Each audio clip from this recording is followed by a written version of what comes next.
Hey everybody, I hope you had a great holiday season. Still in the middle of the holiday season. We're right before my favorite holiday of the year, which is New Year's. There's something about New Year's where it's just like you get to start over and you get to be a better person. I don't know why you can't just make that every Monday, but anyway, that's a longer conversation. So, we're creating movement challenges.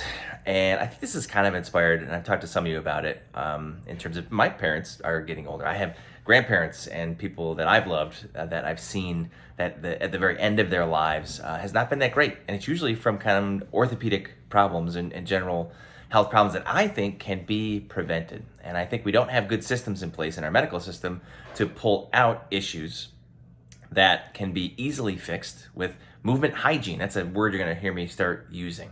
So one thing that you guys have seen, and actually you're going to see in the first movement challenge, is a full squat. So when's the last time you put your feet flat on the ground and squatted all the way down to the floor, trying to get your heels as close to your hips as possible? And when we do that in the clinic, which we think that's really important, a lot of times patients will say, oh, geez, I can't remember the last time I did that. You know, it could be 10 years, 20 years, 30 years. I had a patient once tell me probably 60 years ago. So if you don't do those movements, don't go through them, then it makes sense that if you try to do them at some point, it's not going to go very well. So that's what I'm working on. That's a project that I'm working on. I have some information in this email that's kind of explain it a little bit as well. But I want to try to find out what are the tests and measures that we can do to help our patients get into their late decades, like 80s, 90s, without having the limitations that we typically see and basically losing your independence. And you might say, well, I'm in my 40s, I don't need to learn this stuff.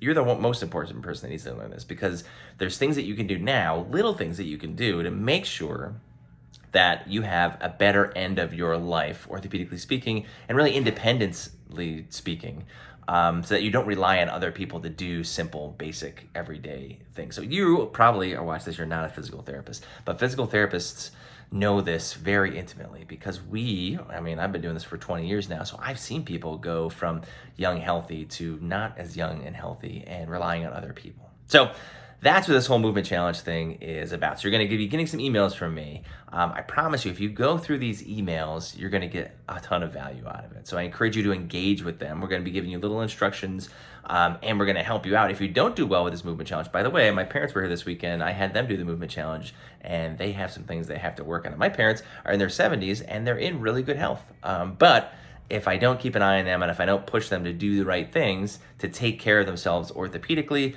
then they're going to have to rely on other people to help them as they age. We want to keep them as independent as possible, because they like doing all the things that they do now, driving all the way down here to see their grandkids and going to all their different sporting events and things like that. So stay tuned to the emails.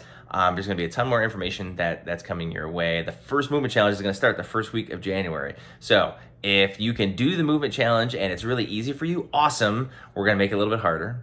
If you can't do the movement challenge because of a balance issue or strength issue, mobility issue, we're going to help you out with that to make sure that you can do that. Because we feel like these movements that we selected, these 12 movements that we selected for 2022, everybody should be able to do that no matter what their age is. So I'm excited to hear from you guys and give me your feedback. As you can reply to all these emails and you can get right into my email box and I can respond to them. And I look forward to working on movement challenges with you in 2022. See you guys soon.